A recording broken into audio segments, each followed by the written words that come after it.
Abram's Delight in Winchester was built by the descendants of Abraham Hollingsworth.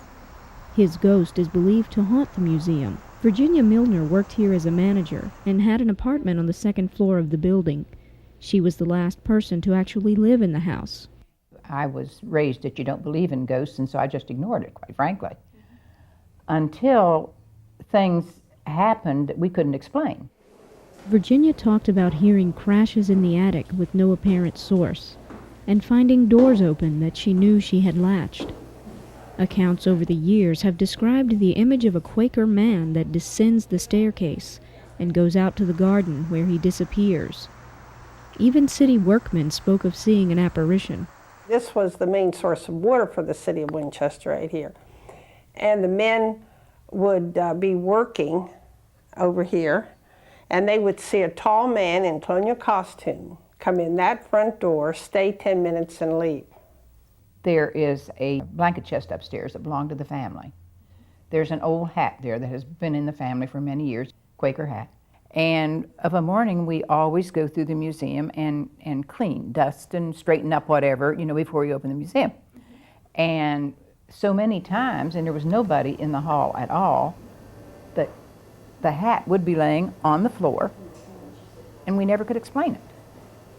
Several volunteers have heard odd noises over the years, like the sound of glass shattering, that never seemed to be accompanied by any evidence of anything broken.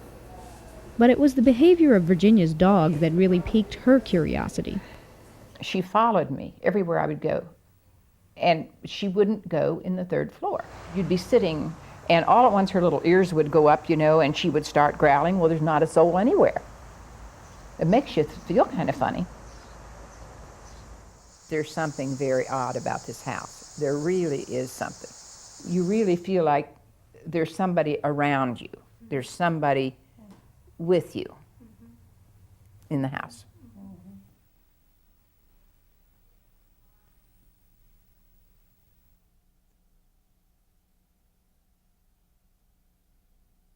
The Wayside Inn in Middletown has been operating as a place of lodging since 1797. For years, employees and guests at the inn have related accounts of strange sights and sounds. The odd thump of footsteps on the sidewalk, and in the stairway by room 14, in the middle of the night. Things that seem to find no explanation. We heard a whole tray of dishes hit the floor.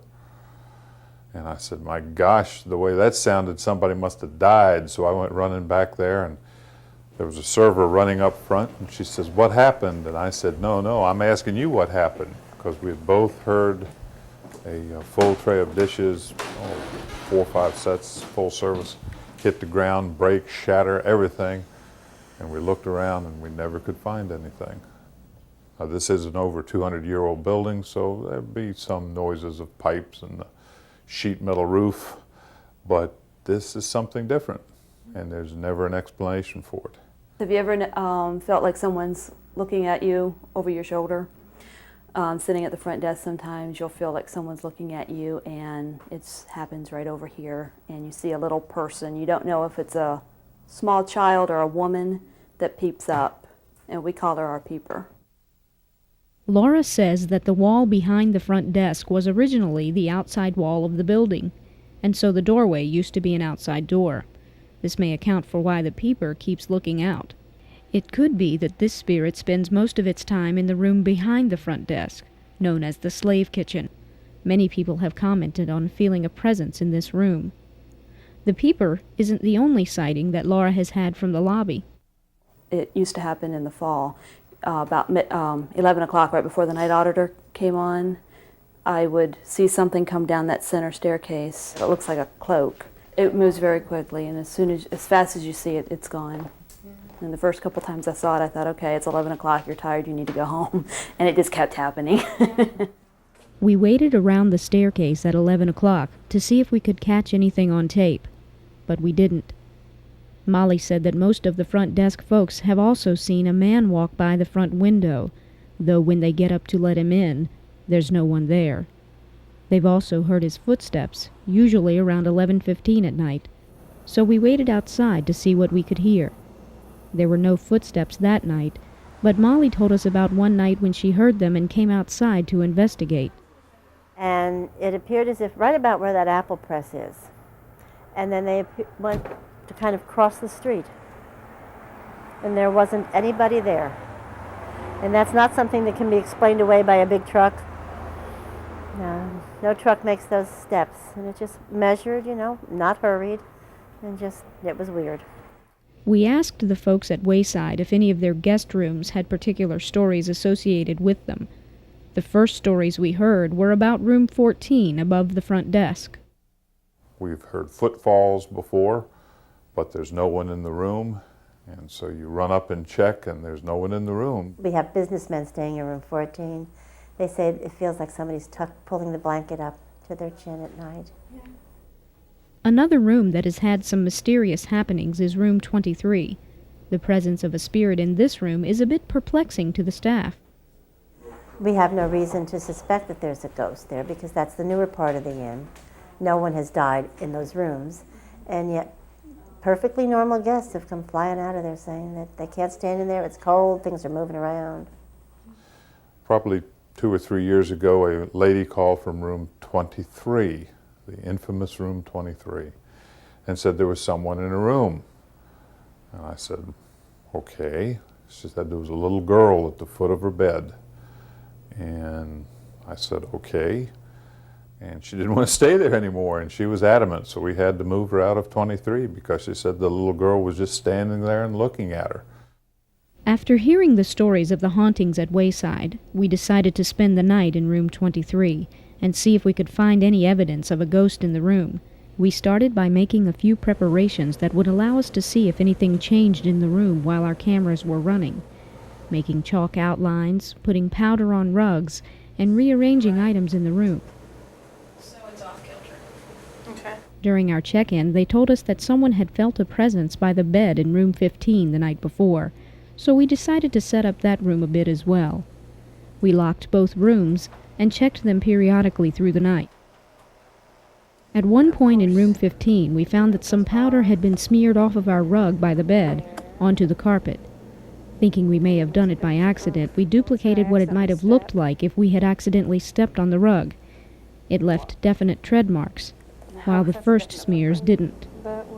Early the next morning, we found something a little odd in room 23 as well. We just walked into this room from breakfast, and this picture, which was off kilter, it is now not straight, but certainly not as it was.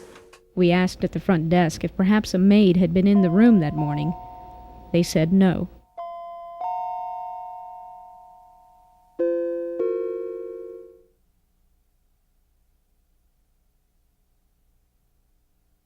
Blandy Experimental Farm is just off of Route 50 between Winchester and Berryville.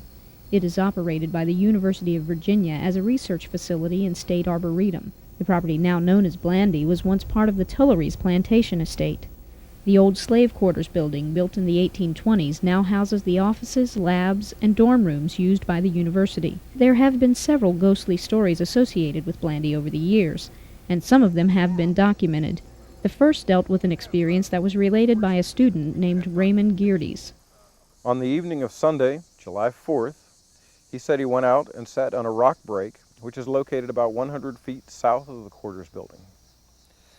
It was shortly after sunset. He said a black woman, dressed in black clothing, with cloth wrapped around her head, walked up the hill toward him. She was holding the hand of a little white girl dressed in white antebellum-style clothing. They didn't acknowledge his presence. He said they walked directly toward him, and just before they got to him, they turned and walked to his left and disappeared behind the shrubbery. He went up to his room and closed the door and put the bed in front of the door. The remaining students gathered for breakfast Saturday morning. Mr. Geerdes did not join them. As everyone was getting ready to leave, one of the instructor's boys went to Mr. Geerdes' room to see if he was ready to leave and found him dead. Some accounts report that the only reason the others knew what had happened to Geerdes was because of a letter found on his desk.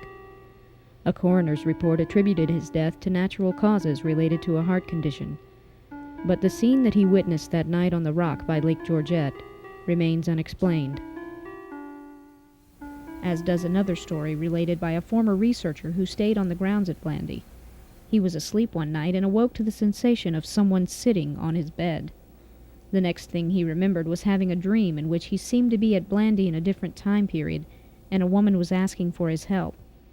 Unable to determine what she wanted help with, he refused and woke up in a sweat. I remember sitting there in the dark and having this sensation that someone was getting up off the bed. I don't know, and probably will never know, what really happened that night. A woman with psychic abilities once described a presence she felt in the room. The researcher said it was the same woman in his dream. After hearing about the story, we were allowed to spend the night at Blandy, in the very room where this experience took place. There were 4 of us. Just after sunset, we went and sat on the rock break where Geerdes had seen the apparitions.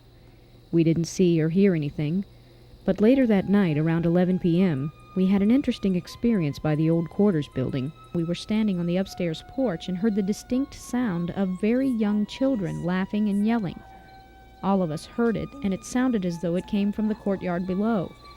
We immediately grabbed our cameras and split up to search the grounds around the building. What was it? What did you hear? It sounded like a kid's voice. Yeah. It sounded like kids playing. I heard it like it was right over there.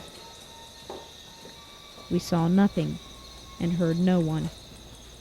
We returned to our room and set our infrared cameras to record us while we slept. We didn't seem to capture any dramatic figures who visited during our slumber.